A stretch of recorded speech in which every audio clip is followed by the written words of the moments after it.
Hello, this is Sheshachalam from Astrology Mysore. So today let us understand the significance of the fifth house with respect to medical astrology.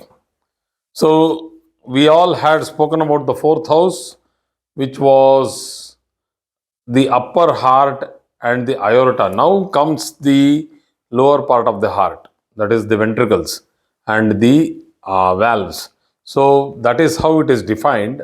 It's a little intricate. We cannot exactly pinpoint the midpoint of the fifth house and the midpoint of the fourth house as to representing a particular part of the body because it pans across fourth and fifth. So the liver, the pancreas, the spleen, the lower part of the heart, the blood arteries to the stomach, the abdomen, and the gallbladder. These are all the main organs which are to be seen in the fifth house. The other most fact, which is the signification of the fifth house, is not directly an organ, but still, with regard to medical astrology, we go deep into it. That is fertility. So if we have to understand the fertility of a man, the quality of the sperm, that is seen from the fifth house. The quality of the semen and the sperm, that's seen in the fifth house. Likewise, the quality of the egg and the strength of conceiving is also seen in the fifth house for a woman in the woman's chart. So, the uterus or the womb is particularly seen in a woman's chart in the fifth house. Problems like abortion, as you know, if the uterus or the womb is seen in the fifth house, then all the factors related to conceiving, childbirth, everything will be seen from the fifth house for a woman. So, the fifth house does not stop only at the spleen. It also goes a little down into the first part of the small intestine, the duodenum. So we have three parts, the duodenum, the ileum and the jejunum. So here the duodenum is also seen, and we have seen a lot of people suffering from duodenal cancer or difficulties. So the related problems of the fifth house are particularly, the first most important is the inflammation of the lining of the stomach, which can cause ulceritis or ulcer, gastritis or gastric trouble. GERD is also seen from the third and the fourth and the fifth houses, that is gastroesophageal reflux disease. It is seen from 3, 4, 5. All three are seen because it comes to the throat. You get that acidic reflux which comes to your mouth. So that actually happens from the stomach. So the digestive juices, whether it is very nicely released or it is over released or it is underperforming, this also can be seen from the fifth house. So the digestive juices are the juices which are released from the stomach itself, the bile juice which is released from the bile, which is released from the liver or released from the gallbladder, and the insulin produced from the pancreas. So we are seeing a lot of organs here. The pancreas, which can give you problems of the insulin. Some people have different type of problem. That not that they always have diabetes or low production of insulin.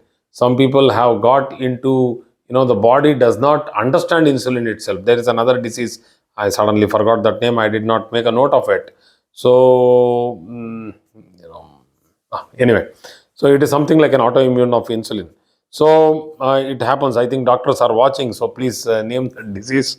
So we have spleen and gallbladder, which are, sometimes removed because of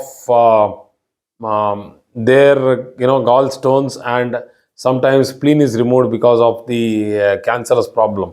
So some doctors are like, the bone marrow is producing and the spleen will collect it, and then it will give a lot of good blood cells to our body, whereas the gallbladder will be storing the bile juice, and it will also suddenly give you the juice when you get into the eating. The process is like that when you are hungry only because it starts to drip inside the stomach. You feel the heat in the stomach and you feel hungry. So when there are no bases to act with the acid and then convert it, so that is a process. It's a normal process. So it's like you get up in the morning because the liver, it talks to the body. It's something like it sends messages to the body that now is the time that the native has to get up and he has to have his breakfast, because it's a long time that he is sleeping and he is not having food. So the body clock is nothing but the liver. The brain and the liver in unison with each other make your basal metabolic rate work properly. So if you have to keep this liver and your stomach happy, you need to have sattvic food. It's not that non-vegetarian food is bad for your body. Sometimes it is dangerous to our body. Sometimes it is very bad to the stomach. That is because human beings as a design, we are omnivores, no doubt. But it's not that we are only vegetarian. We are omnivores. We are come from that particular line of apes. But still, we cannot become carnivores. There is a difference between an omnivore and a carnivore. So you are not a carnivore like that. You cannot go and eat fresh raw meat continuously. So it's very difficult for you to digest.